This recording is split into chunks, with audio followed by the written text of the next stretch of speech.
네, 이어서 기조 세션을 시작하도록 하겠습니다. 기조 세션은 AI와 인간, 마주하다를 주제로 두 분 연사님의 강연을 듣고 약 30분간 대담이 이어질 예정인데요.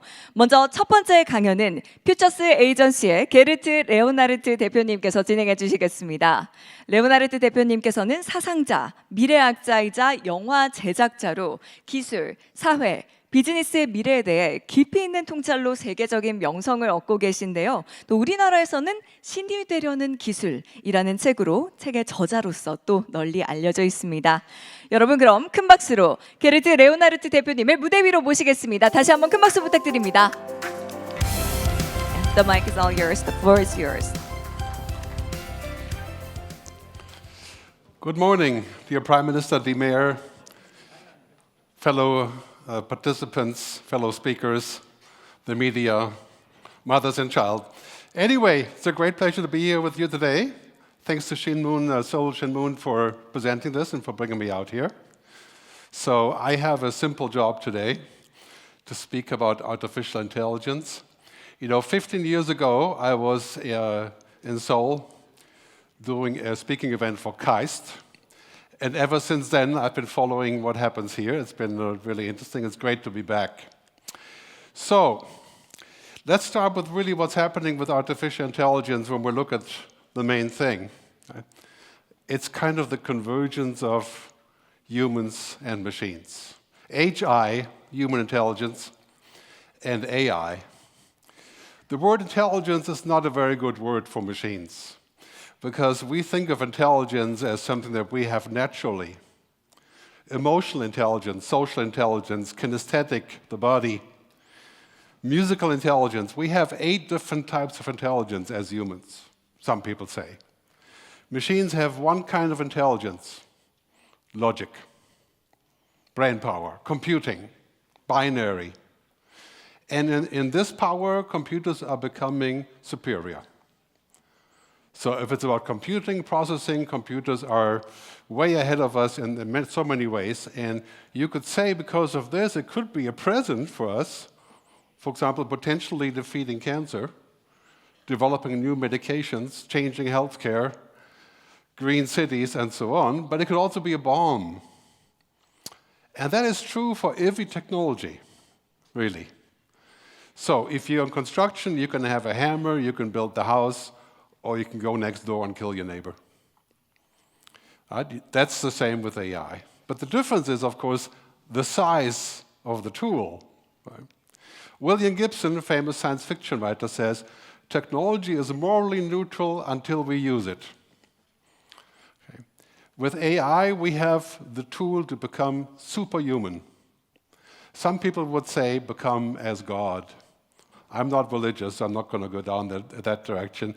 But using AI, we have entirely new powers. It's kind of like before the nuclear energy, before the invention of nuclear fission, before the nuclear bomb.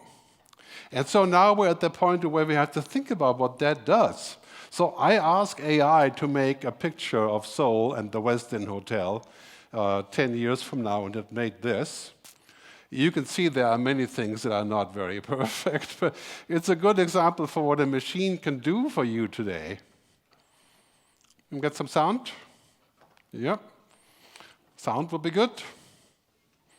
Let's try that again. Do we have sound? Do we pay extra for the sound? So I used artificial intelligence to make a greeting for you, an app called Hey Jen, in Korean.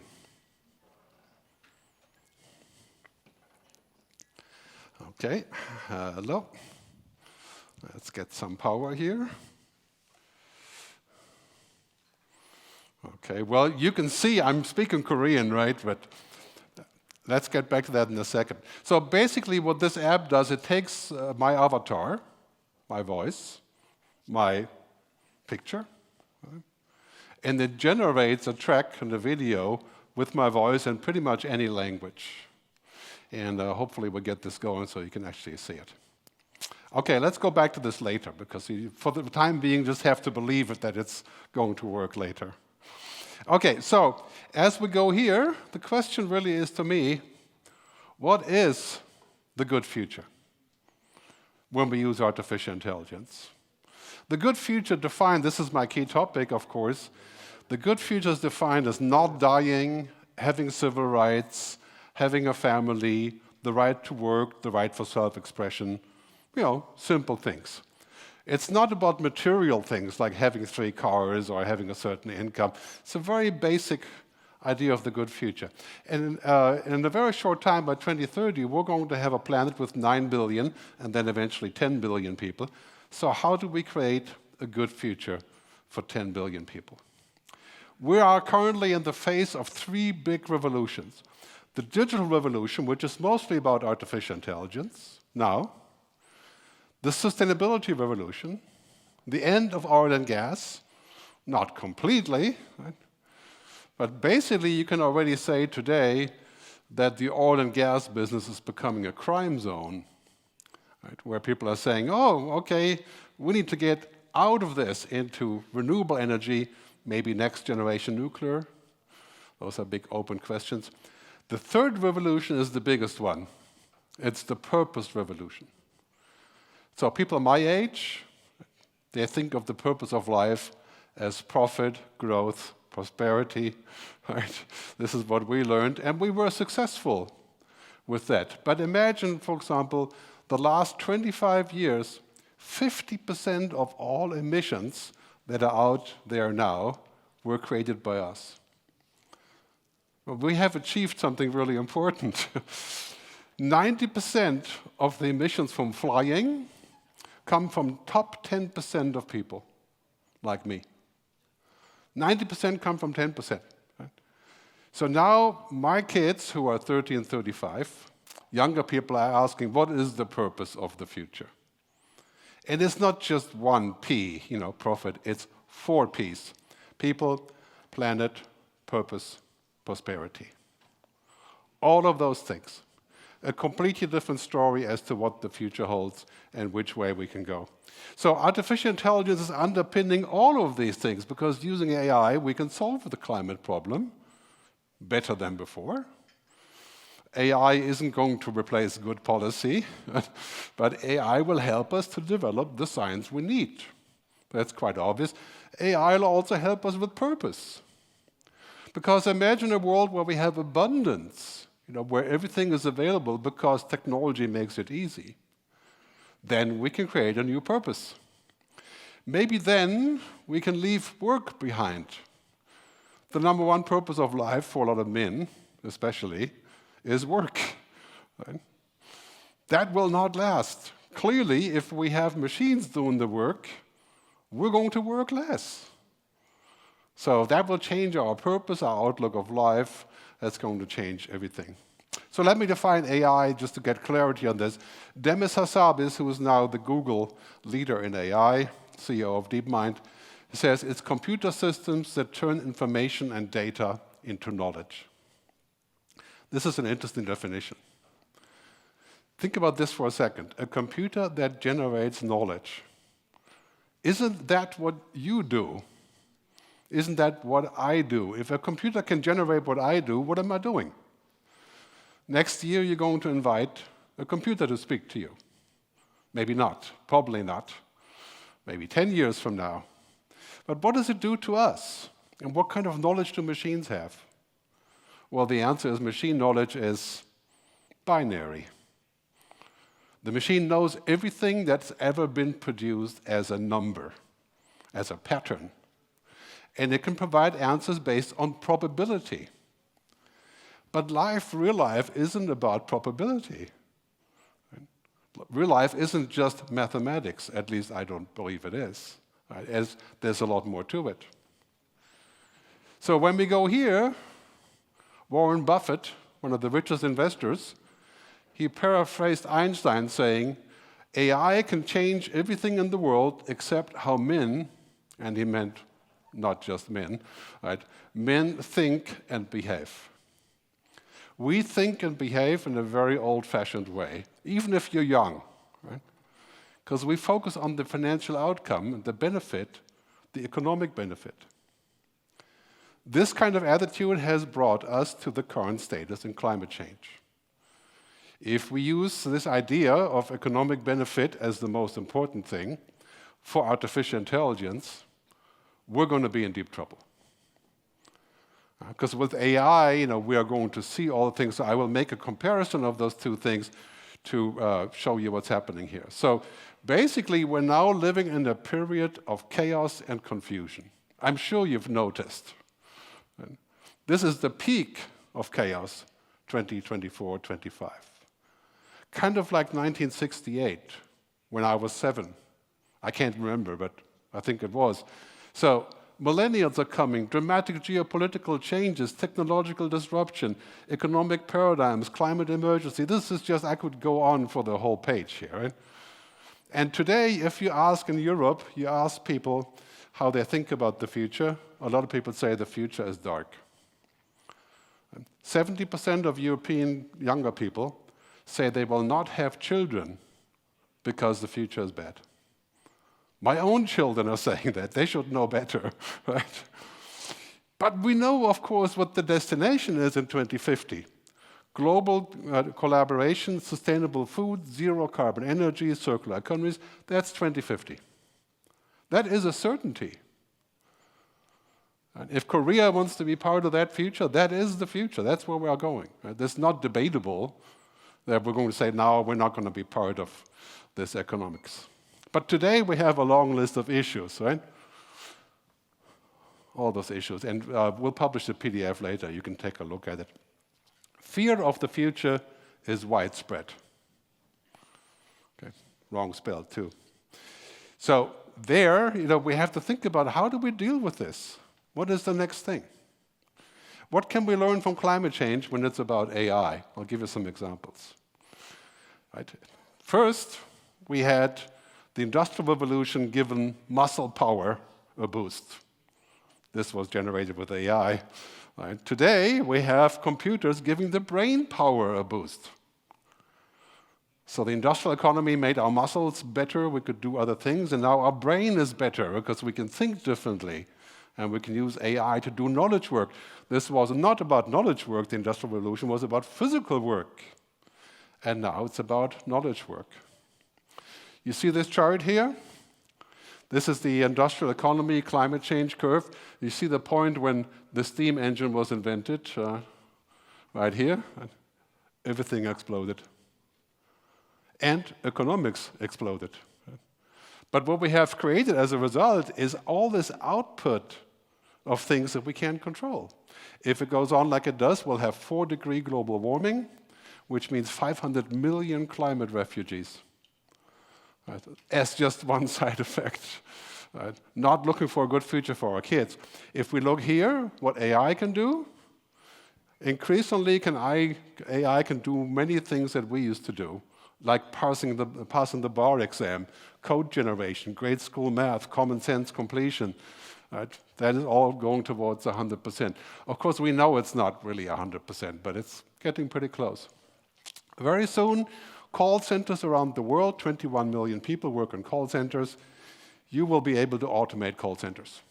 As soon as a machine can understand real-life English or Korean or German, with a little bit of variation, the call center is automated. Because a call center, you don't need a lot of compassion. Well, in most cases. You have rules, right? And the call center can do a rebooking when the airport is closed, and so you can do rebooking of 5,000 people in 14 seconds. And it's free, more or less. The computer is there anyway.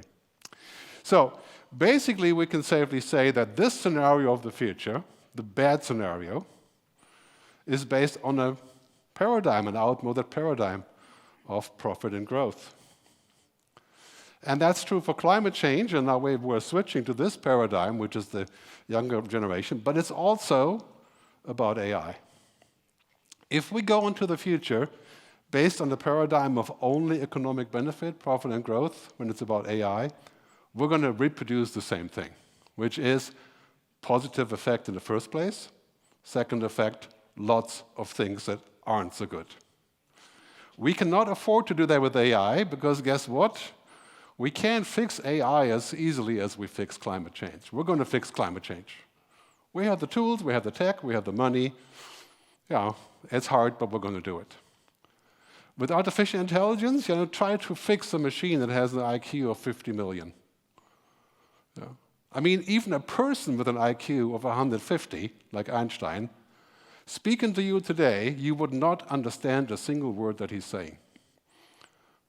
With 150. Think about a machine with an IQ of 5,000. We would be the second most intelligent species. But we can use a machine with a high IQ to help us to figure out healthcare, to figure out other things. That's a very, very positive effect. The United Nations says we have to deal with AI in the same way than we deal with climate change.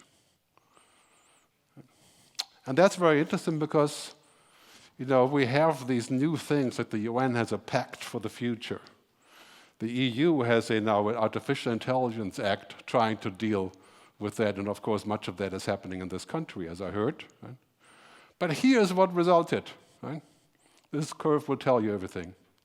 We talk and we talk and we talk and we have agreements and we have, But what happens with the curve of pollution? There is not a single dent in this curve. There are dozens of agreements and there's not a single dent, except for COVID. Okay, with climate change, we know we can fix this. It's been a problem, but it's doable. With AI, we would not get another chance to fix this. Right? We need to use AI as a tool for business. Simple, I'll explain in a second. But not as a replacement for humans. We need to have competence from those machines. Competence means it gets the job done, whether it's driving a car or flying an airplane or producing, biosynthetic technology or so on. We do not want consciousness from machines. What would be the point of consciousness? I mean, this is our turf, but that's what we do in life. So let's talk about what that means, and we'll start at the very beginning. Really, the first step in this whole thing is about IA, intelligent assistance. Okay? That is actually a much better word than artificial intelligence. 98% of what you see today is intelligent software. You can just imagine it kind of like Google Maps. It's intelligent, but sometimes we use it, sometimes we trust it, sometimes we don't, sometimes we override it. It's just a tool. We don't believe in Google Maps. Nobody says Google Maps will, bring peace. Or, it's just a tool. So intelligent assistant is like saying computers are no longer stupid. Computers were very stupid until 10 years ago. And AI has been around for a long time, as I'm sure you know. Now I can speak to the computer. The computer will speak back to me. It will look at my entire live data and make suggestions about what I should eat or not. And this kind of thing will increase, of course, as we go into that future. Artificial intelligence will be more general, the same definition again.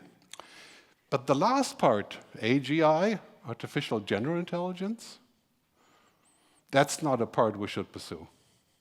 I'll tell you why. Because this is mostly about fixing things like inefficiencies and problems and healthcare and all these things that we look at, the financial system, investing, all of those things, daily things, pollution, unemployment, right? But here the CEO of OpenAI says, the coming change in AI will focus on the most impressive of human capabilities, the ability to think, create, understand, and reason. That is one hell of a stupid idea. Right? I mean, the only thing that's missing here is the ability to love. We built that into the machine too. Right? Then we're with Blade Runner, basically. Okay? Why would we want a machine that can think, create, understand, and reason? If we don't even have machines that can get the job done. So any job that requires reasoning is obvious for humans. We just do it. For machines, criminal justice, politics, there are some people seriously suggesting we should have leaders of cities and companies and countries to be an AI. Because they don't fail, they don't drink, they don't have scandals. Right? I mean, I'll show some examples. Really what we want is this, right? We want a machine that augments us, that helps us do things better. Here's a list of things to do better. Translating, summarizing, researching, fact-checking, drafting, organizing, collecting, reminding, ideating. Right? That's called the monkey work. Right? The commodity work. How much commodity work do you do every day? Organize papers and send stuff from left to right. I mean, all of us do this. If the machine can do the routine, it's fantastic. There's only one problem. If your work is 100% routine, or 90%, you're toast. Right? I mean, if monkey work is your work, then, the robots will be the monkeys. All of us do commodity work, so this is really a big change in how we look at it. So, for example, I can make a prompt into ChatGPT, DALL-E, Runway, and so on, and I can say, make a monkey that plays chess. That's all I said. This is from Sora, OpenAI. But you realize, the monkey is pretty cool, but the chessboard only has 7 boxes, 7 lines, and there are 3 kings. So not quite accurate, but entertaining. Right? And here I asked the AI to make a gallery of writers that are left-handed. And no matter what I did, I could not get the writers to be they're all right-handed, right? Because nobody is left-handed, according to the AI. That's like if you run an ad on LinkedIn and say the ad will look for a data scientist. They look at the LinkedIn data. It's 98% men who are data scientists, so it will not show the ad to a woman. Right? This is the kind of stupid intelligence we don't need. Right? That amplifies things that are already wrong and just makes them worse. I have my own bot, all of my books, my blog posts, my videos. You can go to thegerd.ai, and you can ask the bot questions about me. The GERD, like my name, G-E-R-D. It's not gastrointestinal reflux disease, it's my name. But you can go to thegerd.ai, and you can ask questions. It's very useful because you can find lots of things, and links and PDFs and so on. It also makes me look a lot better and younger, which I like a lot. So I ask it to make some younger-looking pictures. You should give it a try if you need to take a diet or something. So, however, we can see with all that stuff, there's a canyon between interesting, entertaining, cool, yada yada, and really great. David Byrne, the musician, said, an AI can make music, but it cannot make great music. There is a difference. Sometimes it's okay to not have great things. You're hungry and it's right there, you have some junk food, it's pretty bad, but it doesn't have to be great. But you don't want to have that every day. When you're looking at content or music or books, you want it to be great. Right? You don't want it just to be cookie cutter or fake or simulated. So when we have this future, this is what's happening. We're going to have AI agents all around us doing things for us. Translating stuff, buying airplane tickets, finding a partner, just kidding. Whatever you want, right? You can ask the AI. With Copilot Studio, customers now have the power to build autonomous agents to drive AI-first business process. Say a prospective McKinsey client sends an email requesting an engagement. As soon as the email is received, the agent gets to work, extracting the relevant detail. That's Microsoft Copilot. You probably know this, but it just has a new generation, came out yesterday, where you can tell the Copilot to actually take action, right? That's called agenting, AI agent. That actually does things autonomously, right? This is the important part. Here's the lawyer robot.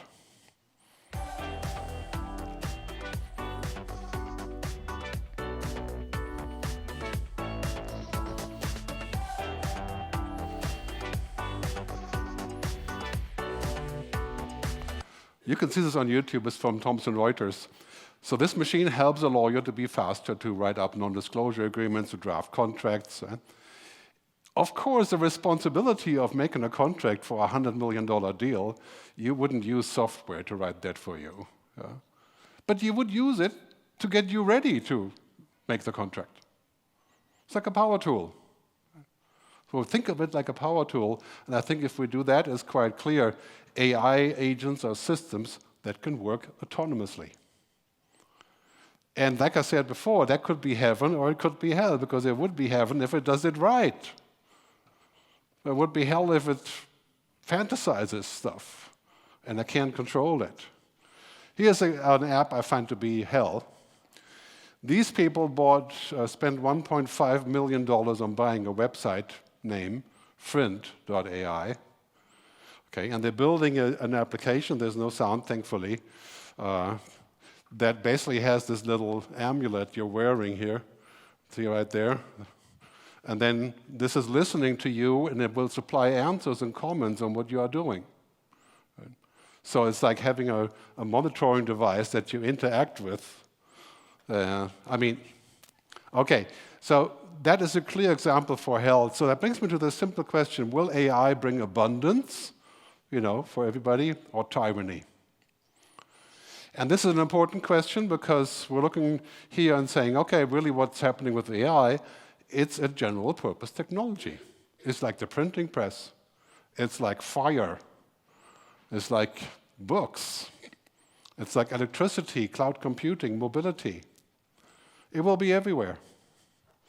So when we have this, there's two big effects. One is that routine will be done by machines. Most of the routines in the next 10 years are moving over to machines. Routine means mindless. Things that happen by themselves, more or less. And that will create, of course, abundance.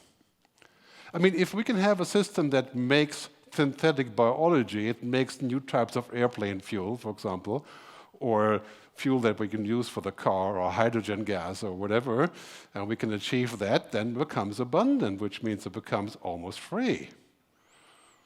Imagine if that happens and I can fix major diseases because AI has figured out the formula. In particular, the two trends I'm most excited about for the next decade or couple of decades are abundant intelligence and abundant energy, and the prosperity that we're going to get from these two things that are unlocking.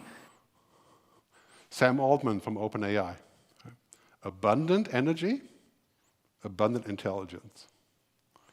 Abundant energy will be a great thing, of course. Abundant intelligence means, well, what about everything else that humans do? It's not just all about intelligence. It's not all about being smarter. There were some really smart people in history that made quite a mess. And that's the same today. We have to go beyond this idea of just intelligence. So, with abundance, great track here from Star Trek, 1968. I wonder what else is on the menu. One pan-fried catfish.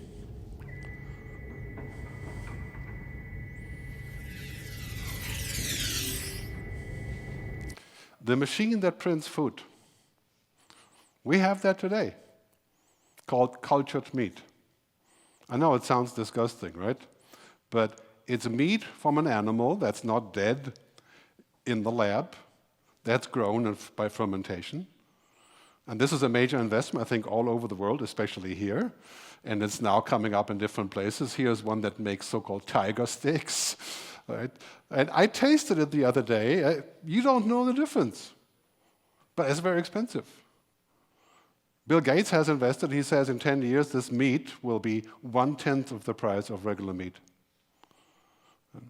I know it sounds like we wouldn't get used to it because we're like real animals, but it's essentially a 3D printer. And this is a very, very big deal, I think, around the world, creating abundance of food. Very important here, this guy, Vinod Khosla, who is one of the biggest investors in Silicon Valley, he says, if AI eliminates the burden of survival, we can build a world where people are free to pursue what matters to them.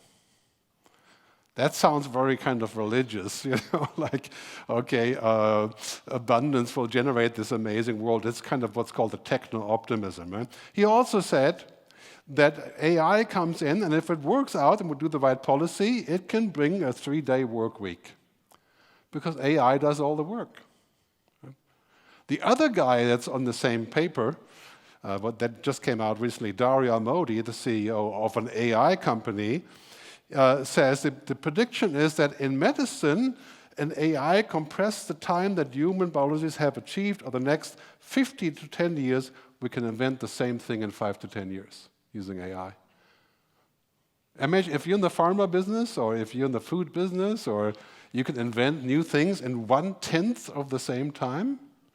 So you don't spend $2 billion on building the next medication, you spend $200 million, and you roll it out in 12 months, not in 5 years. That's abundance. But this is the principle. The reality really is, if we don't have the right policy in place and the right rules, this could be very good for Vinod Khosla and Modi. But would it be good for us? This is a very big question. You know, it's quite simple as we move to this AI. There's 3 waves coming towards us: the climate change, the AI itself, and of course synthetic biology. And AI can solve all of those: abundant energy, abundant food, abundant intelligence, abundant products. That's the promise. That's the promise of technology. It has always been the promise, but now especially that's the promise. But of course we know that this was promised before. Self-driving cars. I don't see any here in Seoul. I see some in San Francisco. Most people don't like them. I don't see a lot of people eating cultured meat. In fact, now there's a pushback on cultured meat, right? Because a lot of people saying, no, it's not, it's not healthy, and so on and so on. But in principle, these things would be possible. But let's not mistake a clear view for a short distance. It will take another 10 years to get to self-driving. And Elon Musk keeps saying every 2 months, well, Elon says many things, but this is one thing that he likes to talk about. So this world here is called the utopia. Okay? This happy world where we are all connected, doing what we want, coexisting with robots. Yeah, that would be interesting if it actually happens. But I think a lot of that is sort of technology-driven, techno-optimism, what's called accelerationism, making things fast, effective altruism. Those are trends in technology. I think that's interesting, but we need to look at what it really does. Here's our friend Mark Andreessen, one of the other famous investors. He wrote something called the Techno-Optimist Manifesto, which you should read. And he says this: intelligence is the ultimate engine of progress.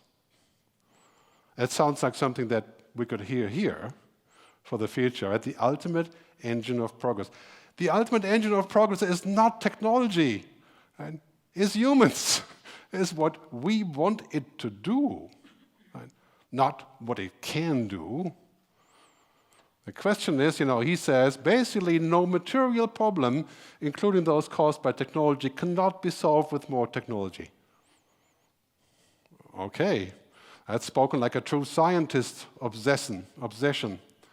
Right? We have to think a little bit beyond this. Not every possible problem is solved with technology. Wars aren't solved with technology. Cultural issues, religious issues, that's not solved. It's made worse by technology. As we know from our friend Mark Zuckerberg, who recently had to apologize in Congress in America about how Instagram messes with the life of young women. Right? Countless young people around the world have killed themselves because of Instagram. And Facebook was the platform for creating things like in Myanmar, and so on. Long story.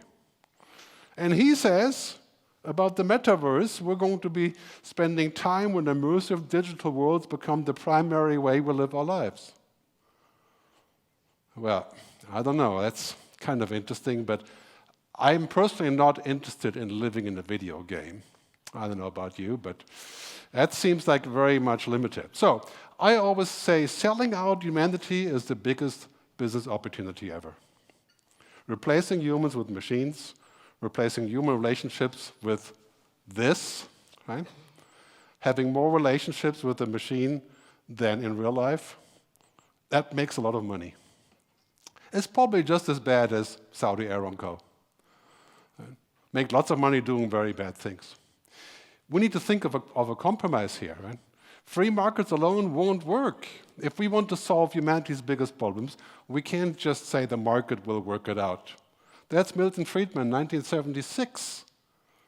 We're a little bit behind that now. It's like 50 years later. So what does it mean for humans and machines? Clearly, machines can read humans now. Right? Look inside of our mind. They can act like they're humans. You know, many things about ChatGPT are you kind of feel like there's a human inside, because such a perfect fake. Yeah. But we have to keep in mind that really technology is about this: logic, probability, simulation, explicit knowledge, knowledge that's put out there. Right?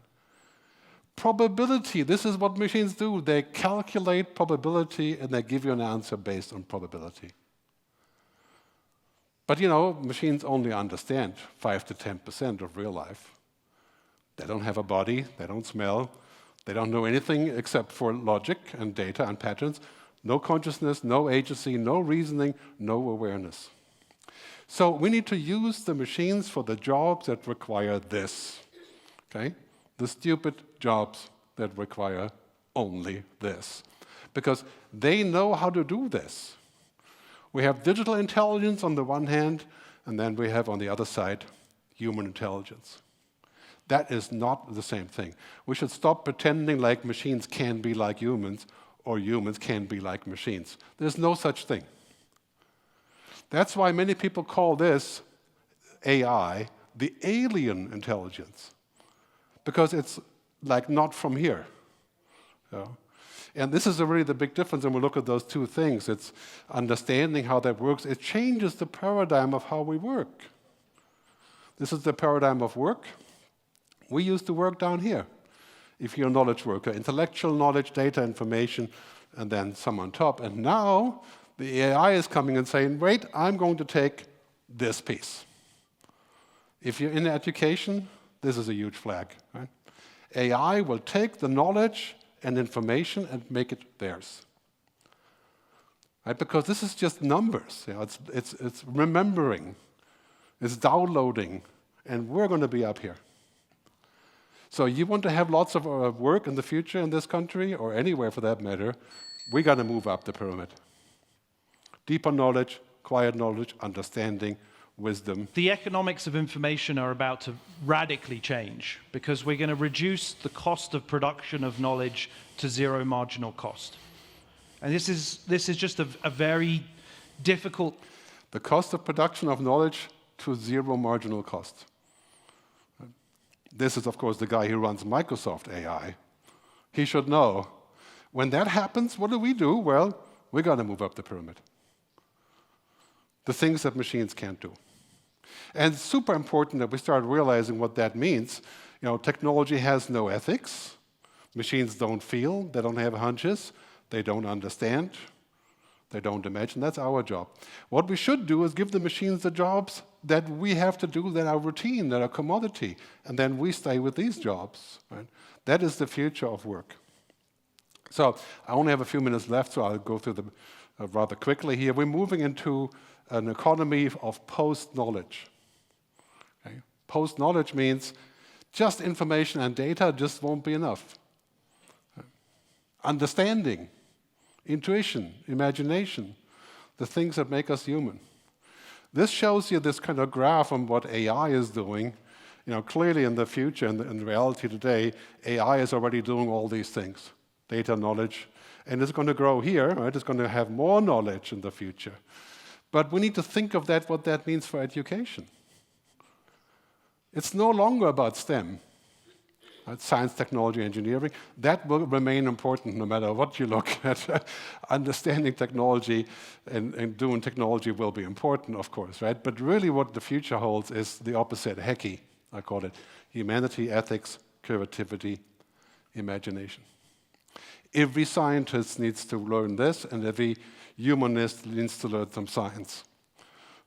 This is the future of education and of our work.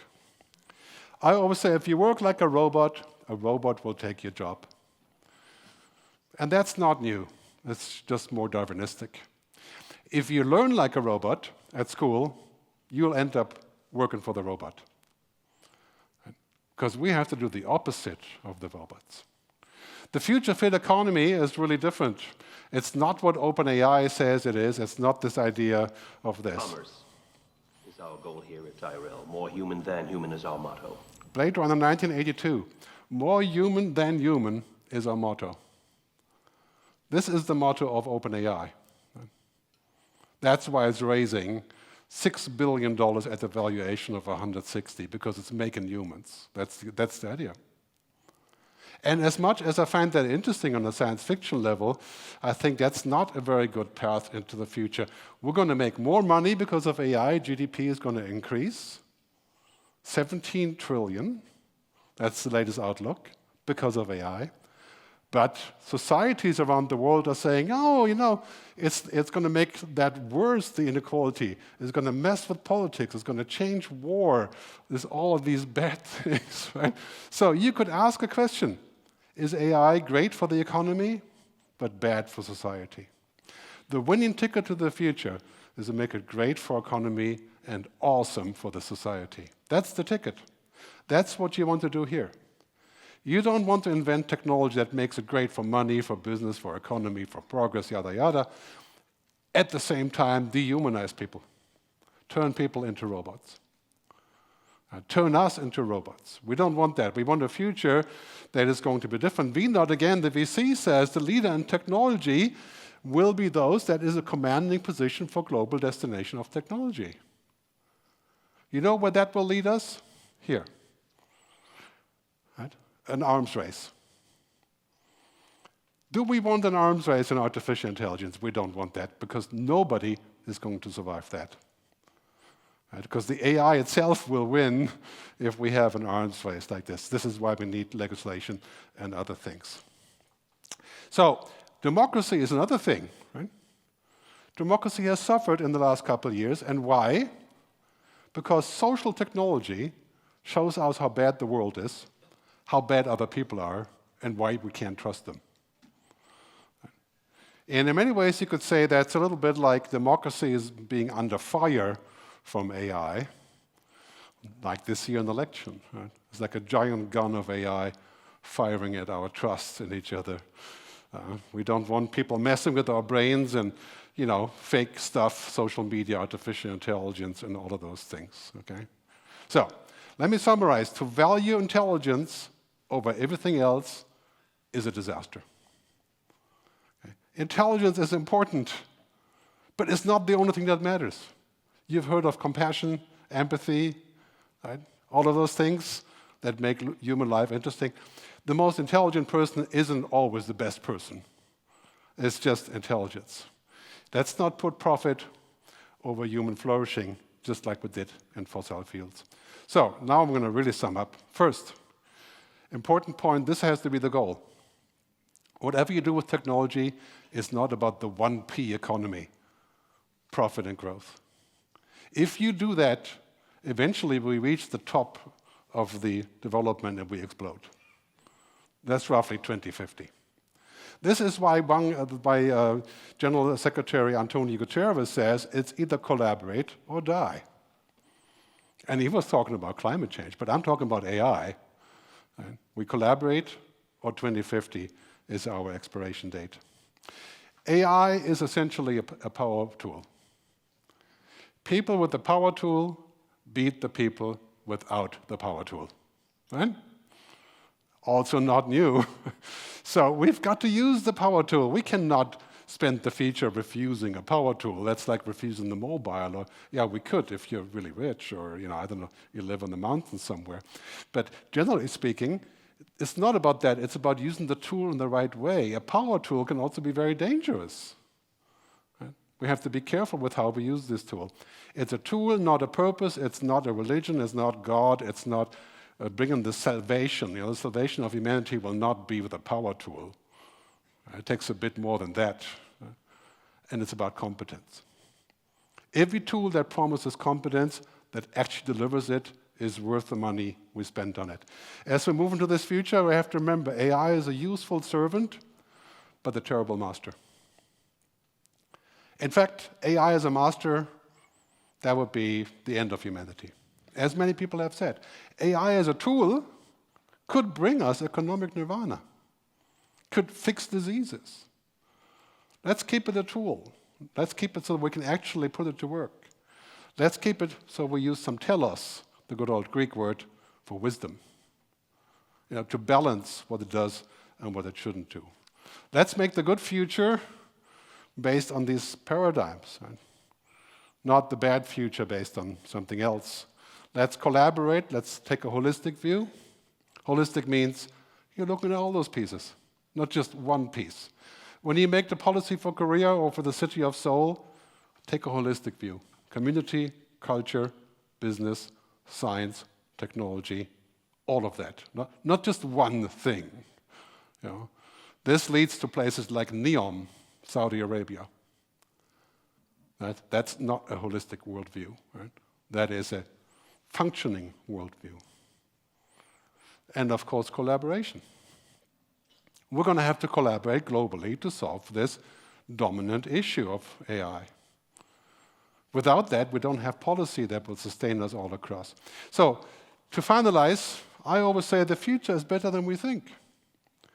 We should not go into the future based on fear. We should remain optimistic because we have the most amazing tools ever at our disposal. But let's not make the tool to be the goal. Let's not pray to the hammer because the hammer can build a house. Famous futurist Barbara Hubbard said, mistrusting the future makes it hard to give up the past or the present. We have to trust the future that it can do good things. And from there, we create good things. Buckminster Fuller said, famous futurist, we are to be architects of the future, not its victims. So that's what I wish for you. Construct the future, and I'll see you next year when you've done it. Thank you. 네, 세계적인 미래학자답게 정말 멋진 통찰 나누어 주셨습니다. Thank you so much for your insightful presentation. Thank you. 네, AI는 기후 문제를 해결할 수 있고 풍요와 번영으로 우리를 이끌 수 있고 또 일을 적게 할 수 있기도 하죠. 하지만 AI가 그리는 세상은 바이너리합니다. 숫자와 확률로 가득합니다. 그런데 또 우리의 현실은 숫자로 표현할 수 있는 우리만의 고유성이 있죠. 그런데 만약에 인간이 이 AI를 헬스케어나 기후위기, 인간의 현실적인 문제를 해결하기 위한 도구로 잘 활용할 수 있다면 AI는 인간을 도우는 툴이자 정말 좋은 AI 에이전트가 될 것이다. 결국에 이 AI를 어떻게 활용하는지는 우리 인간에게 달려있다. 인간의 몫이다. 이러한 메시지를 남겨주신 것 같습니다. 감사합니다. 네, 그럼 이제 두 번째 연사분을 만나볼 시간입니다. 오늘의 두 번째 인사는 한양대학교 대학원 인공지능학과의 이상욱 교수님이십니다. 이상욱 교수님은 서울대에서 이학학사와 석사를 마치시고 영국 런던 대학에서 철학 박사를 하신 육복합의 이력을 가지고 계신데요. 현대 과학기술이 제기하는 다양한 철학적, 윤리적 쟁점을 과학사 그리고 과학기술학의 시각에서 접목한 연구를 진행하고 계십니다. 오늘은 인간, 낯선 AI와 마주하다라는 제목으로 강연을 해주시겠습니다. 여러분, 이상욱 교수님을 큰 박수로 환영해 주시기 바랍니다. 네, 감사합니다. AI가 우리에게 엄청난 잠재적 혜택을 가져올 수 있고 그런데 위험도 있으니까 그 둘을 잘 관리해 나가야 된다는 데 대해서는 일반적으로 합의가 있는 것 같습니다. 근데 저는 오늘 이제 제가 철학자로서 그걸 좀 넘어서서 우리가 조금 더 따져봐야 될 문제들, 그러니까 아직 완전히 학계의 합의가 없고 우리가 그걸 어떻게 해야 되는지에 대해서 상당한 고민이 필요하고 그것에 대해서 상당한 노력이 필요한 그런 주제에 대해서 말씀을 드리려고 합니다. 그러기 위해서 제가 약간의 사고 실험을 제안해 보고 싶은데요. 이 사진이 뭐냐면 독일에 있는 한 박물관의 2층에 놓여 있는 인형 사진입니다. 어떤 느낌이 드실지 모르겠는데 사실은 우리가 길을 지나가다가 서울에서 저런 분을 이렇게 만났을 때 조금 고개를 돌려볼 수는 있지만 그렇게 크게 주목하지 않을 사람이라고 생각할 수 있는데 사실은 저 인형이 이제 네안데르탈인을 이제 만들어 가지고 양복을 입혀놓은 사진이거든요. 그러니까 요점 뭐냐면 네안데르탈인은 한 3만 년에서 4만 년 정도 멸종했다고 알려져 있는데 인간과 상당히 그 유사한 수준의 지능을 가지고 있었지만 인간과는 굉장히 다른 문화적, 제도적인 어떤 생활들을 영위했던 것으로 보입니다. 제가 제안드리고 싶은 그 사고 실험은 만약에 네안데르탈인이 그때 멸종하지 않고 현재도 지구상의 상당한 지역에 상당히 많은 수가 살고 있다면 우리는 그 네안데르탈인과 어떤 그 상호작용을 하고 어떤 식으로 제도들을 만들었을까, 규칙들을 만들었을까, 그런 부분들을 한번 생각해 보시기 바랍니다. 일단 그 제가 강조드리고 싶은 건 인공지능에 대해 생각할 때 이 인공지능이 제 용어로 낯선 지능이라는 점을 주목해야 된다는 겁니다. 거기로부터 사실은 많은 문제. 근데 이건 뭐 제 독창적인 생각은 아니고요. 모라벡이라는 굉장히 유명한 로봇공학자가 예전에 모라벡의 역설이라는 개념을 통해서 제안한 바가 있습니다. 즉 인간에게는 굉장히 쉬운 3살짜리 어린애들한테 여기다 장난감 흐트러뜨려 놓고 저기서 엄마가 부르면 샥샥샥 잘 피해가는데 현재도 저것을 하는 것은 로봇에게는 굉장히 어려운 일입니다. 인공지능을 장착한 로봇에게도. 거꾸로 우리 사람들은 상당한 정도의 오랜 훈련을 거쳐서 그것도 그 상당한 지적인 능력을 동원해야 할 수 있는 일들을 로봇이나 인공지능이 하기는 굉장히 간단한 그런 경우들이 있다는 점이 잘 알려져 있습니다. 자, 이렇게 되다 보니까 최근에 이제 여러 가지 그 오해들, 특히 이제 인간 지능을 기준으로 모든 종류의 기계 지능을 판단하려는 데서 나오는 문제점들이 이제 발생을 하는 사례들이 있는데요. 예를 들어서 저게 이제 그 테슬라의 그 로봇인데 이걸 두고서 로봇공학자들 사이에서 이제 좀 설왕설래가 있었던 적이 있습니다. 그 이유가 뭔지 궁금하실 텐데요. 이유는 저 로봇이 수건을 너무 빨리 접었습니다. 수건을 현재 접는 그 국제적으로 가장 빠른 로봇이 대충 인간 방식으로 접는 게 한 4분 정도에 접거든요. 근데 얘가 1분도 안 되게 접었어요. 그래서 거기에 대해서 로봇과학자들이 이거 리모트 컨트롤한 거 아니냐. 최근에도 또 비슷한 일이 있었죠. 실제로 여러분들이 보는 로봇 동영상들은 거의 대부분 2배속, 3배속, 4배속 돌린 겁니다. 왜냐하면 그렇게 빨리 움직이는 로봇을 만드는 게 쉽지도 않고 만들었어도 고장이 잘 나고 그렇습니다. 그러니까 그렇게 간단한 일들을 하는 로봇들을 되게 만들기가 어려운데 근데 이미 인공지능은 미국 변호사 시험, 의사 시험 다 통과했거든요. 여기서 이제 핵심이 있습니다. 그러니까 뭐냐면 우리가 쉽다, 어렵다, 우리가 지적이다, 아니면 쉽게 할 수 있는 일이다를 기준으로 인공지능과 관련된 여러 가지 판단들을 하는 것은 굉장히 위험하다는 거죠. 좀 더 구체적으로 말씀드리면 인공지능은 적어도 현재까지 가지고 있는 인공지능 아키텍처는 그 목적하는 내용이 우리가 그 성취하려는 어떤 목표가 수학적으로 잘 정의될 수 있고 그리고 그것과 관련된 데이터들, 양질의 데이터가 충분히 많을 때 굉장히 유용합니다. 이런 쪽 분야에서는 사실은 사람이 도저히 따라갈 수가 없어요.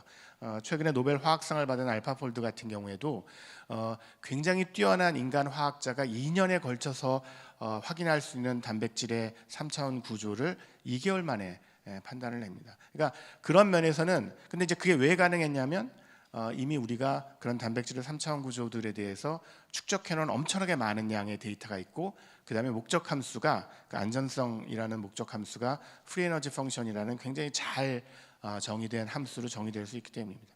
그 말은 뒤집어 얘기하면 만약에 우리가 추구하고자 하는 목적이 그렇게 수학적으로 깔끔하게 정의되기 어렵고, 그러니까 다양한 가치들이 충돌하거나 그 가치들을 이렇게 그 미디에이션을 해야 되고 조정해야 되고 하는 맥락에서 그리고 그것과 관련된 데이터가 일관적인 방식으로 많이 있지 않을 때는 실제로 인공지능이 만능일 수가 없다는 걸 보여주는데요.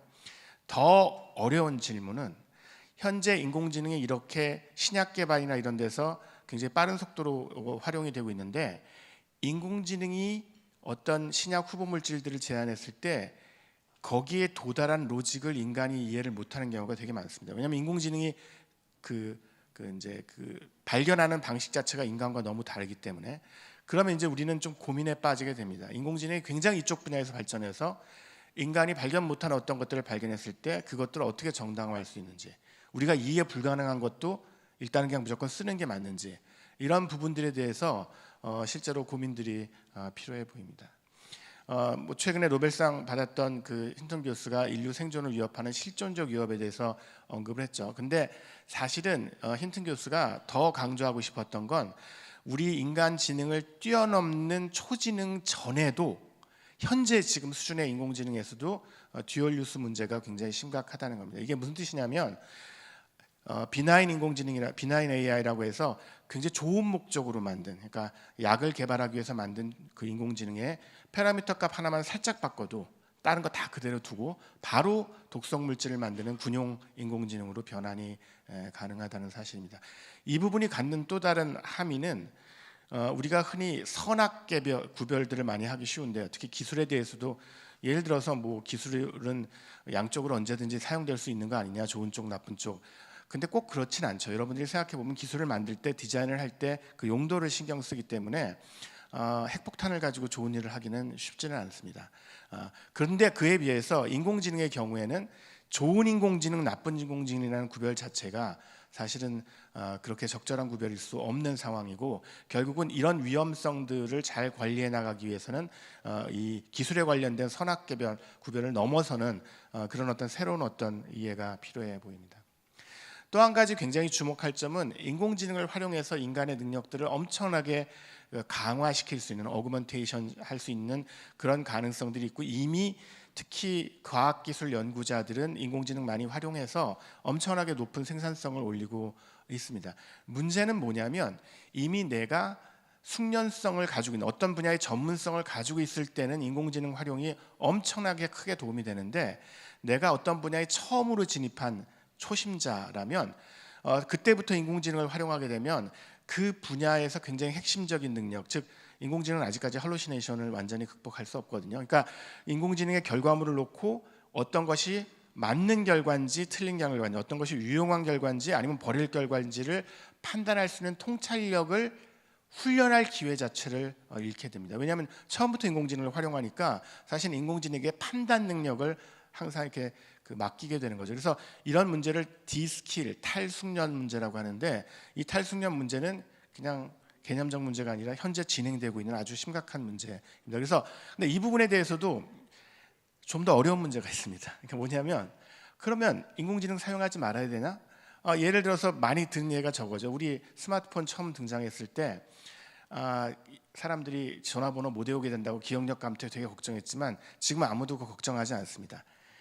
그러니까 인공지능한테 조금 뭐 우리 인간의 능력을 좀 이렇게 미루어서 쓰게 한다고 해서 그게 그렇게 큰 문제가 되냐? 자, 큰 문제가 되는 이유는 뭐냐면, 큰 문제가 되는지 그 아닌지 그 자체에 대해서 우리가 고민이 필요하다는 점을 저는 강조하고 싶습니다. 무슨 뜻이냐면, 우리는 인간의 능력 중에서 어떤 능력이 인공지능과의 협업 과정에서 인간이 유지해야 될 인간의 핵심적인 능력인지, 어떤 능력은 인공지능한테 좀 이렇게 미루어도 되는 그런 능력인지에 대해서 고민을 해야 됩니다. 그래서 그 고민의 내용들을 우리 교육에 담아서 우리가 인공지능과 생산적으로 협업하고 여전히 우리가 통제권을 가질 수 있기 위해서는 어떤 능력은 여전히 교육시키고, 예를 들어서 문해력이라든가 통찰력 같은 거, 어떤 능력은 사실은 인공지능을 잘 사용하는 쪽으로 가고, 그런 어떤 판단이 필요해 보입니다. 자, 그다음에 좀 더 깊숙한 그 질문은 최근에 이제 나왔던 유벌 하라리의 책에서 외계지능이라는 표현을 쓰더라고요. AI를 에일리언 인텔리전스. 저는 굉장히 공감이 많이 갔습니다. 제가 평소에 얘기했던 낯선 지능이란 것과 같은 그런 어떤 맥락이었던 것 같은데, 이 외계지능이 정말로 이상한 종류의 지능이라는 점을 알고 거기에 대한 대응책이 필요해 보입니다. 예를 들어서 현재도 SNS 상에서 어떤 정치적인 논쟁이 벌어질 때 거기에 등장하는 그 주장들의 25% 정도가 이미 인공지능 로봇이 작성한 글이라고 합니다.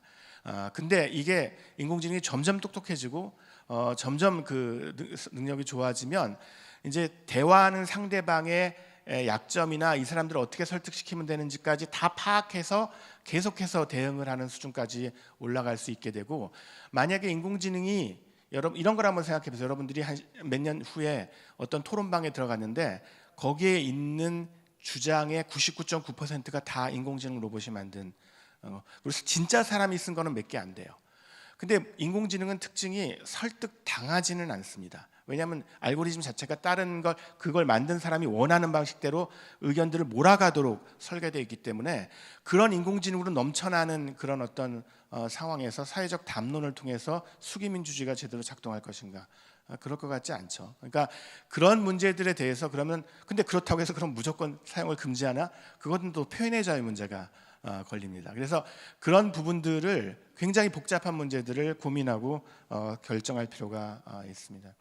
그리고 원래 이게 숫자가 나올 텐데요. 예. 그리고 이제 디지털 기술이 특히 SNS와 같은 사회 연결망 기술들이 사람들, 특히 청소년들에게 악영향을 끼친다는 점과 관련된 수많은 연구들이 이미 나와 있습니다. 근데 최근까지도 그 연구들이 주로 코릴레이션을 주로 봤거든요. 그러니까 상관관계를 주로 봤지 이게 인과관계인지에 대해서는 아주 명확한 결론들을 내기가 쉽지 않았는데 작년부터 굉장히 높은 수준의 메타 연구들이 이루어져서 실제로 그 코릴레이션 이상의 인과관계를 보여줄 수 있는 그런 근거들을 굉장히 많이 제시하고 있습니다. 그래서 특히 예를 들어서 조나단 헤이트의 최근 책에서 나온 주장을 보면 2010년대, 12년도 때 자기를 이렇게 전면 카메라가 찍을 수 있게 될 때부터 사람들이 훨씬 더 이 우울증이라든가 심각한 어떤 집중력 장애들, 그다음에 수면 부족 이런 것들을 겪고 있고 그것들이 이런 디지털 기술의 과도한 사용, 특히 SNS의 과도한 사용과 연관이 돼 있다는 연구가 있습니다. 이것도 역시 또 어려운 도전 과제를 제기합니다. 디지털 기술이 당연히 중요한 기술이고 우리 다음 세대에게 훈련시켜야 될 기술이지만 실제로 그 사용을 그 청소년 세대 특징은 이 전전조협이라고 그래서 그 자기 통제 능력이라든가 아니면 자기의 어떤 정체성들을 갖다 확고하게 가져가면서 자기 자율적으로 판단하는 능력이 아직 완성되지 않은 세대거든요. 그런 세대들에게는 사용 시간이나 이런 것들을 제한할 필요성에 대해서 이제 고민이 필요해 보입니다. 좀 더 구체적으로 좀 크게 얘기를 하면요. 결국 AI를 비롯한 이런 새로운 신기술에 대해서는 되게 두 가지 입장이 있는 것 같습니다. 하나는 이거 확실하게 미래에 이게 이렇게 세계가 변하니까 우리가 거기에 빨리 적응해야 된다. 안 그러면 우린 뒤처진다. 큰일 난다. 하는 어떤 입장이 있고 또 다른 입장에서는 이 신기술이 너무 많이 퍼지면 우리의 소중한 가치들이 굉장히 훼손되는 게 있으니까 그런 건 좀 지켜야 되지 않겠냐 하는 그런 입장들이 있는 것 같습니다. 이런 입장 차이는 사실은 제가 시간에서 많이 자세히 말씀드릴 수는 없지만 플라톤의 파이돈이라는 대화편 책에서도 나오는 내용입니다. 그러니까 문자라는 새로운 기술의 등장에 대해서 저는 양쪽 입장들이 대입되는 걸 볼 수가 있는데요. 중요한 건 제 생각에는 제3의 길이 있다는 겁니다. 무슨 뜻이냐면 그 제3의 길의 가능성의 이유는 저 두 입장 모두 미래가 기술에 의해서 일방적으로 결정돼 있다는, 그러니까 우리가 할 수 있는 일은 그거를 적극적으로 수용하거나 그걸 거부하는 것밖에 없다는 그런 생각에 기초하고 있는데 저는 그 생각이 틀렸다고 생각합니다. 그 이유가 뭐냐면 최근에 노벨 경제학상을 받은 아세모글루 교수 같은 경우가 사실은 AI에 대해서도 굉장히 중요한 그 기여를 한 책을 썼는데요. 이 책에서 아세모글루 교수가 다음과 같은 질문을 던집니다. 혁신적인 기술이 사회에 등장했을 때 항상 모든 사람들의 복지 수준이 향상됐는가? 답은 좀 뻔해 보이지만 그럴 때도 있었고 그러지 않을 때도 있었다. 그러면 차이가 뭐냐? 차이는 바로 이런 겁니다.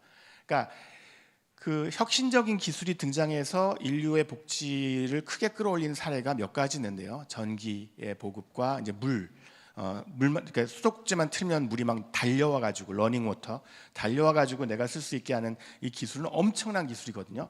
지금은 여러분들 그게 뭐 대단해 싶지만 실제로 아직까지도 인류의 상당히 많은 숫자가 가족에게 먹일 물을 깃기 위해서 대개 여성분들이 하루 10시간 이상씩 왔다 갔다 하는 그런 삶을 살고 있습니다. 그래서 물기술만큼 사실은 혁신적으로 인류의 복지에 기여한 기술이 그렇게 크지 않은데 많지 않은데 이런 기술들에 대해서 아세모글루 교수의 분석은 실제로 그 기술이 혁신적이었기 때문에 그냥 자동적으로 우리 인류 복지가 보장된 게 아니라 그 복지 수준을 보편적으로 어떤 일부 특권층만 소유하지 않고 보편적으로 향유될 수 있도록 거버넌스를 잘 만들어서 그걸 널리 보급하고 그 다음에 디지털 AI 격차 같은 것들을 없게 하고 뭐 이런 식으로 그런 혁신적인 기술에 대한 여러 가지 조치들을 취하고 노력을 기울였기 때문에 이런 결과가 나왔다는 겁니다. 그래서 당연히 아세모글루 교수는 AI도 그런 잠재력을 충분히 보편적 복지로 전환시키기 위해서는 적절한 거버넌스가 그리고 우리가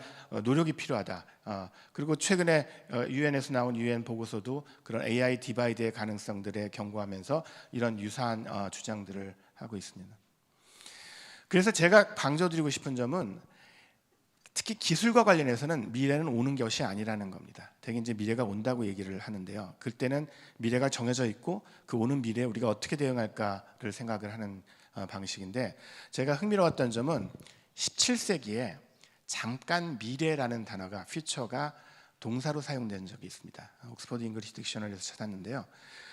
그때는 이제 아마도 그 이제 대항해 시대라서 유럽인들이 막 그 세계 각국을 탐험하면서 뭔가 자신들이 고대를 넘어설 수 있다는 근대인의 자부심 같은 게 한창이었던 시대여서 그랬던 것 같습니다.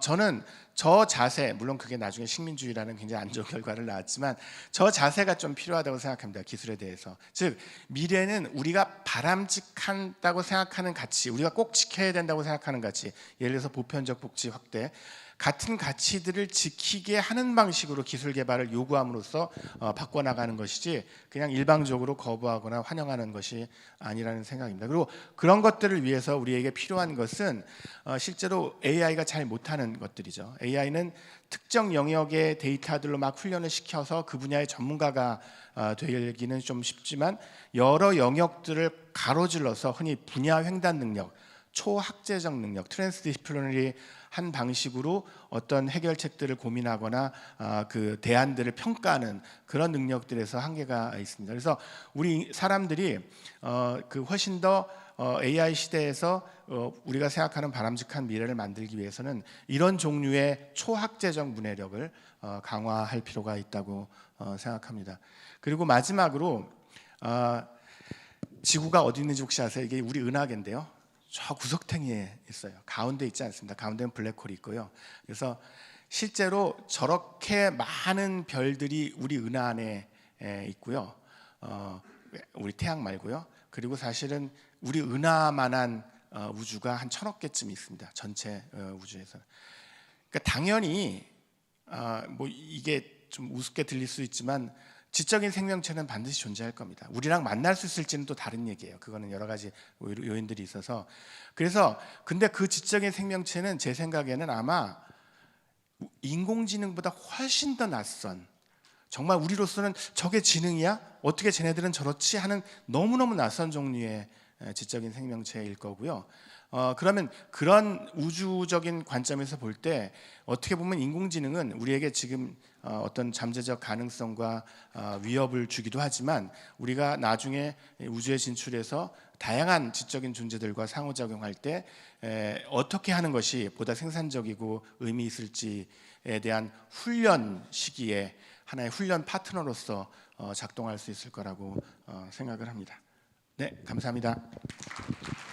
네, 이상훈 교수님 감사합니다. 낯선 지능, 낯선 AI를 또 철학, 과학사, 윤리적 관점에서 정말 다각적인 관점에서 풀어주셨는데요. 조금 AI를 바라볼 수 있는 새롭고 신선한 시각을 제시해 주신 것 같습니다. 아까 말씀해 주셨듯이 레오나르드 대표님과 좀 유사한, 관통하는 유사한 흐름이 있는 것 같은데요. 인간의 통찰, 인간의 지혜, 그리고 초학제적인 문해력이 필요하다. 이렇게도 말씀해 주셨습니다. 감사합니다. 네, 그럼 이제 조금 더 깊이 있는 논의를 위해 대담의 시간을 가져보도록 하겠는데요. 앞서 모신 두 분의 연사분들을 모시고 서울대 권가진 교수님께서 대담을 진행해 주시겠습니다. 권가진 교수님께서는 서울대에서 인간 인지 과정을 이해하고 이를 지원하는 시스템을 컴퓨팅 기술을 통해 구축하는 정말 다양한 연구를 진행해 오고 계십니다. 오늘 또 인공지능 분야의 전문가로서 대담을 멋지게 이끌어 주실 것이라고 생각이 되는데요. 이 장례가 정리가 되는 대로 바로 세 분을 무대 위로 모셔서 함께 인공지능과 인간의 관계에 대한 대답을 진행해 보도록 하겠습니다. 네, 그러면 먼저 권가진 교수님, 게르트 레오나르트 대표님, 이상욱 교수님 세 분을 모두 무대 위로 모시겠습니다. 여러분 큰 박수 부탁드립니다.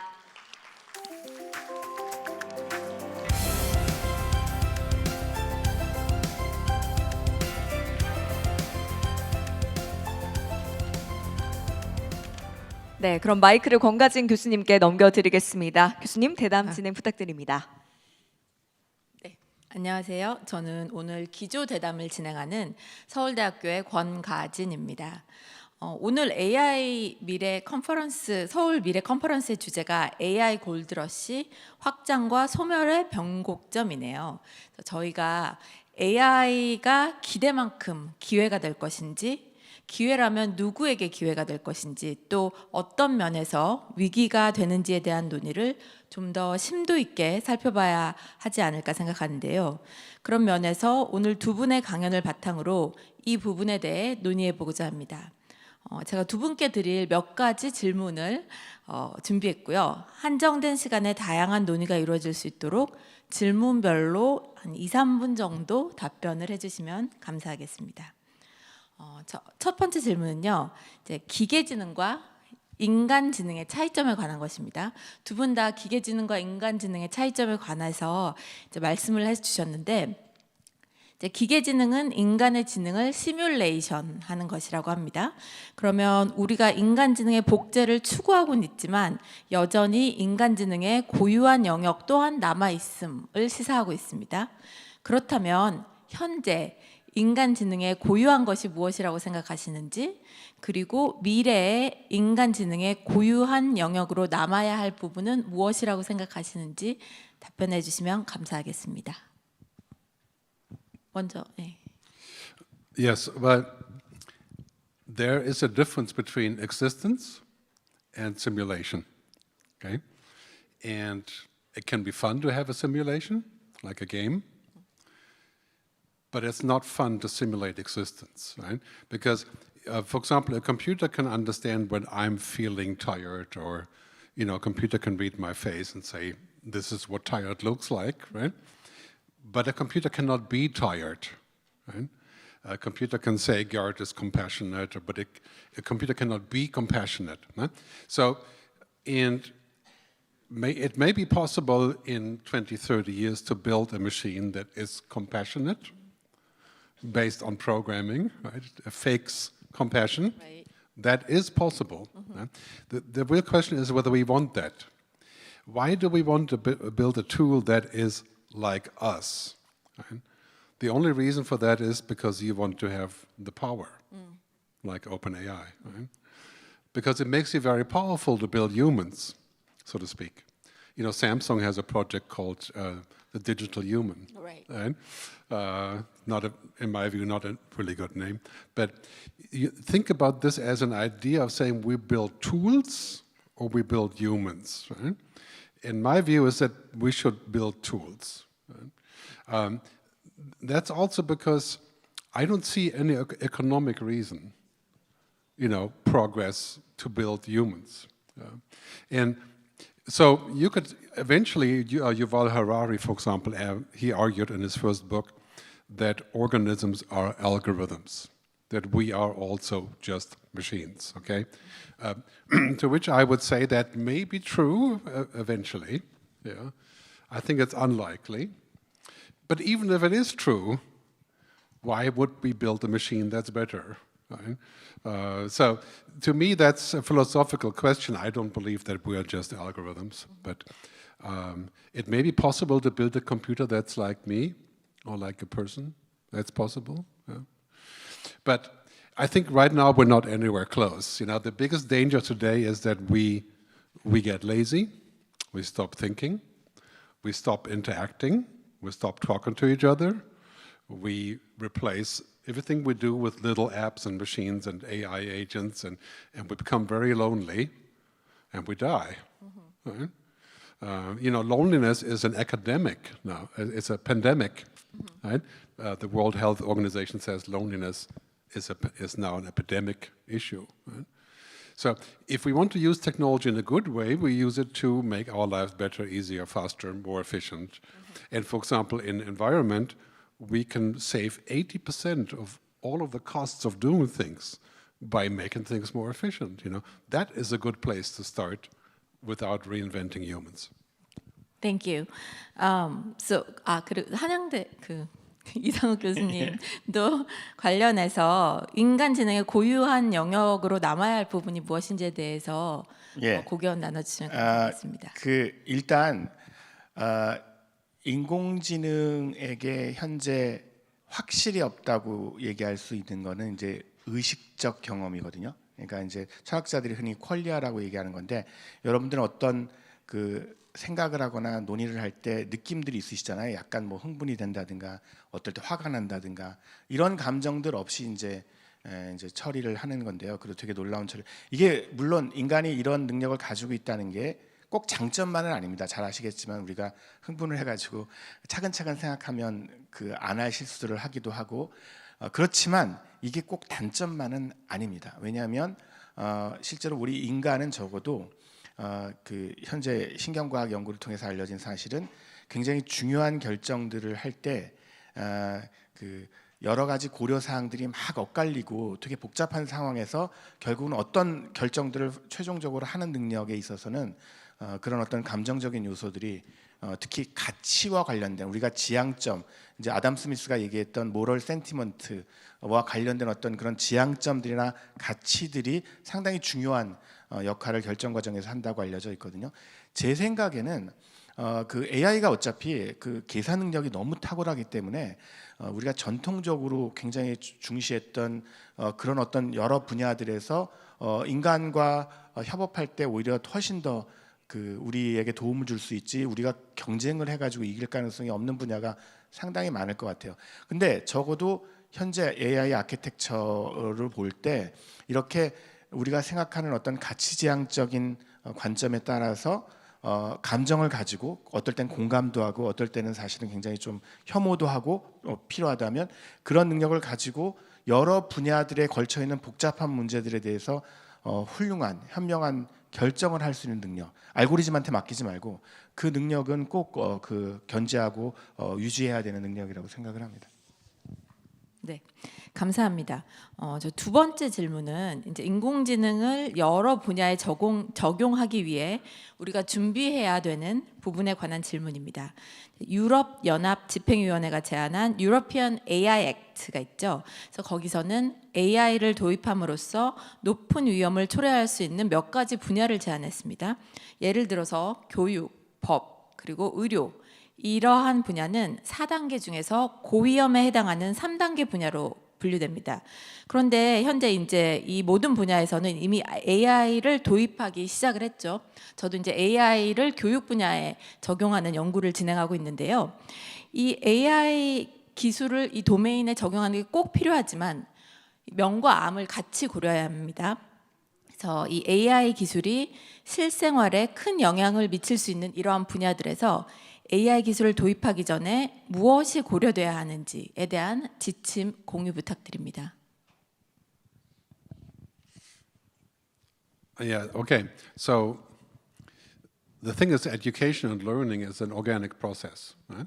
So we learn information, we keep things for later, but we talk to each other, we have an experience. The best learning is an experience, okay? You can have an experience with a robot, you can have an experience in a game, right? But the experience on a screen or in virtuality is a fraction of the real experience. Right? So I give an example. My son was always very interested in India, so he watched a lot of movies and YouTube on India, and then one day he saved enough money to go to India, so he sends a message from the Mumbai market, and it says, I learned more about India in 14 seconds on the market than 500 hours of YouTube. Okay, that is because education and learning is an organic process, and we use AI to help with this. For example, if you're in Siberia, you don't have access to, you can do that through AI, you know, and you can simulate. But we should not pursue simulation as a solution because it's economic. You know? This is the thing about AI that we have to be careful. It promises us a world without effort. Right?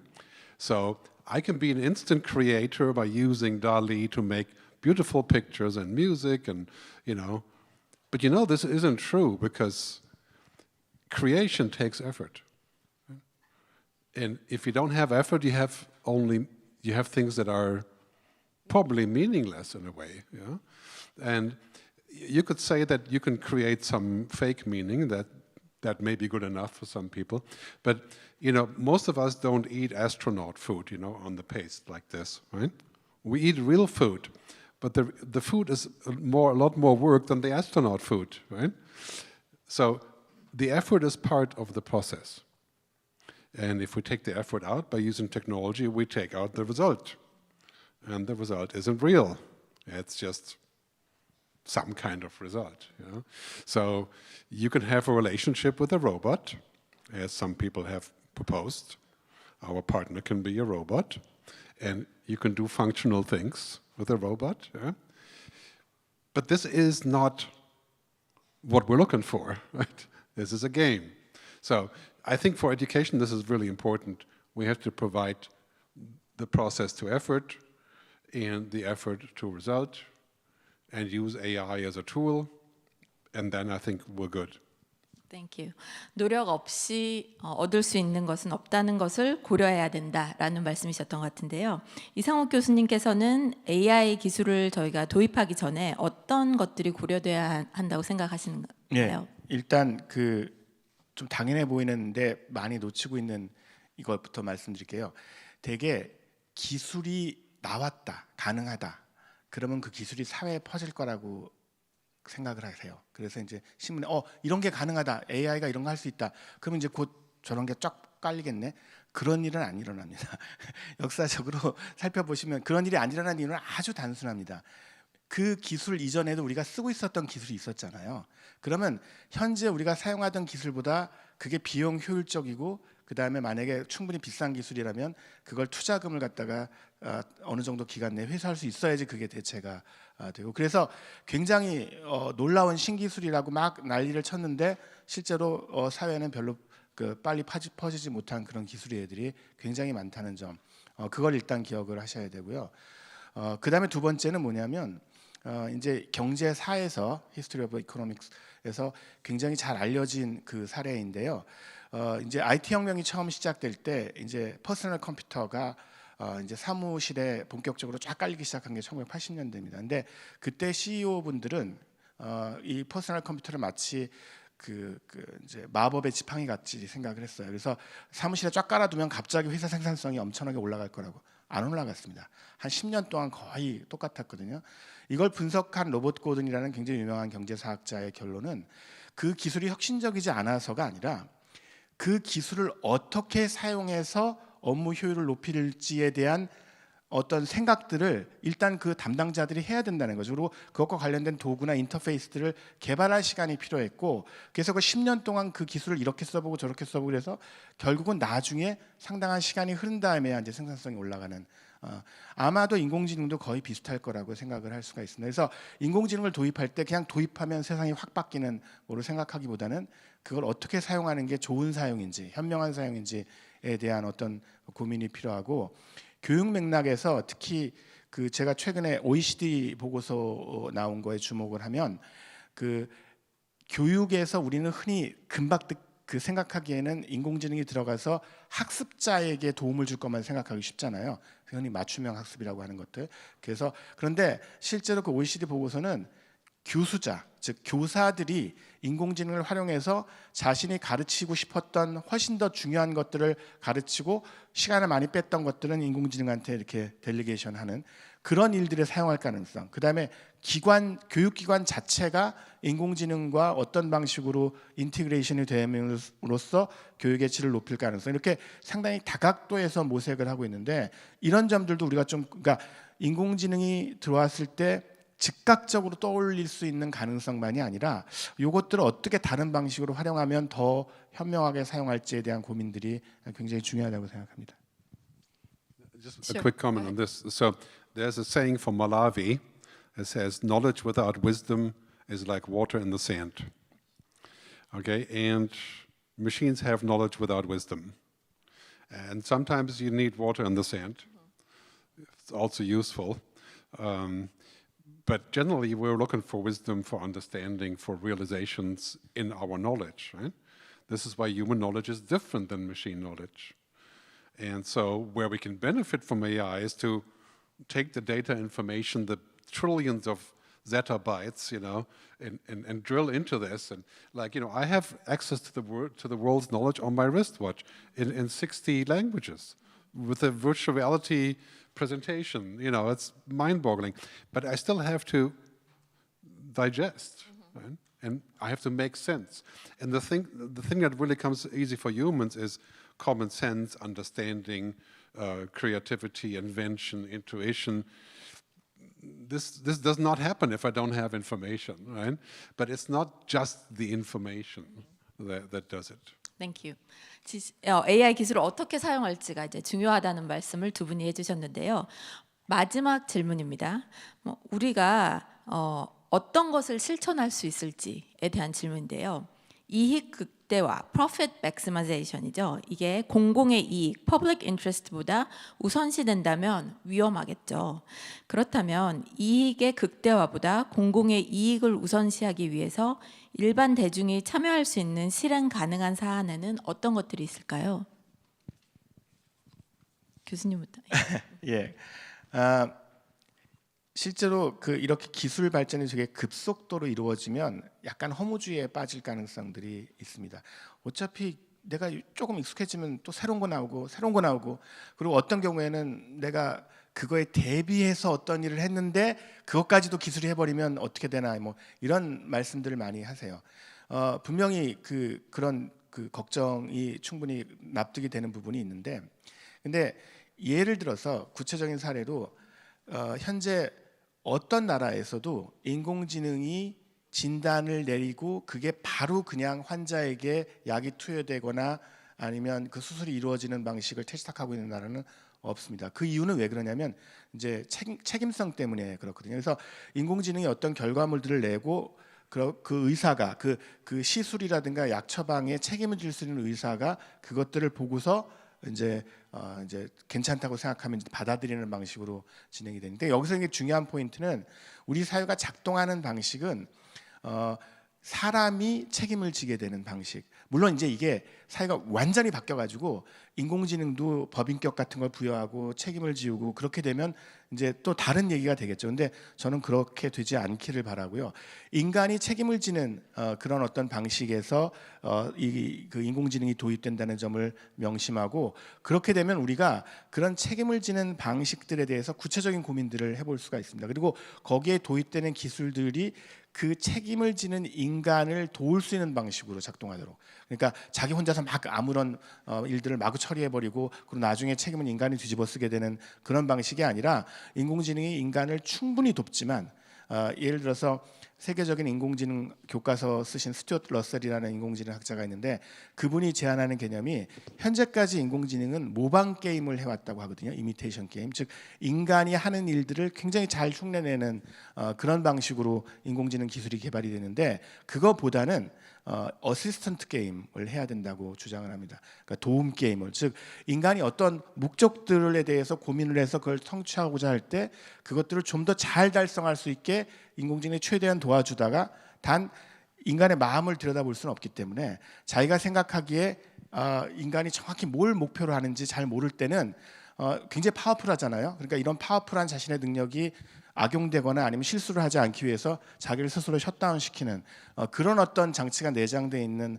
인공지능을 개발해야 된다고 제안하고 있는데, 꼭 그 제안이 아니더라도 저는 그런 방식으로 우리가 인공지능의 설계 단계부터 인간의 능력들을 강화하고 우리가 소중하게 여기는 가치를 증진시키도록 계속해서 압력을 가해야 된다고 생각하고요. 사실 지금 현재 국제 거버넌스도 그런 방향으로 흘러가고 있다고 저는 판단하고 있습니다.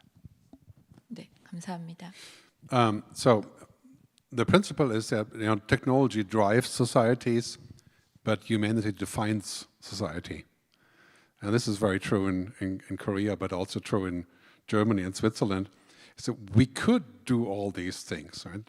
But do we feel comfortable? What does it feel like? Those are the key questions. So in 5 years, maybe 10 years, we can upload our brain to the internet. We can get a new body. We can do all these things that are science fiction. But what does it feel like? And is it a good idea? Right? And so for that, we need standards on a global level. Like one standard is we shall not use weapons to kill people automatically without human supervision, which is being done at this moment. And so if we agree on basic things that are against human rights, that would be a good start, right? And everything else, we need to talk about what is okay or not. For example, I think that total surveillance of citizens, for example, in a city, should not be undertaken just because we can save energy in a city. Yeah, that's a very bad trade-off to say, I'm going to monitor everybody doing everything because I can save gas. You know, this is what China does. Yeah? So we always have to weigh the benefit versus the cost, right? And these are policy decisions that we make. They're based on culture. Yeah? So, for example, in Switzerland, nobody would go to an interview for a job where you sit in front of a machine with an AI looking at your face to see how, you know, and this is standard practice in America, right? I think it's dehumanizing and should not be allowed. So we have to agree on these standards, and this is difficult because there are cultural issues, you know, about standards. But when we agree on the top level, like the automated weapons, this is what the European AI directive does. It says there's 4 pieces. On the top piece, definitely not allowed. Social credit scoring, not allowed. Automated weapons, not allowed. And then there's 3 other levels. So if we can do that, then we can have sort of rules. And then I think we can have global rules for the non-proliferation of intelligent super machines, which is a big discussion. But we should distinguish between what is happening with intelligent assistance as a business tool. To me, that's the market that decides what works. Yeah? We need rules there too, but those are business rules. And then we need rules for human existence, for existential risk, which is general intelligence. Those are 2 different things, really, that are obviously connected, though. 감사합니다. 두 분의 좋은 강연과 통찰력 있는 의견 감사합니다. AI 기술이 사회에 끼칠 음과 양에 대해서 많은 생각을 하게 된 유익한 시간이었습니다. 이것으로 오늘의 워크세션의 연설과 대담을 마무리하겠습니다. 감사합니다. 네, AI와 마주한 인간의 시대에 대해 강연해 주신 3분의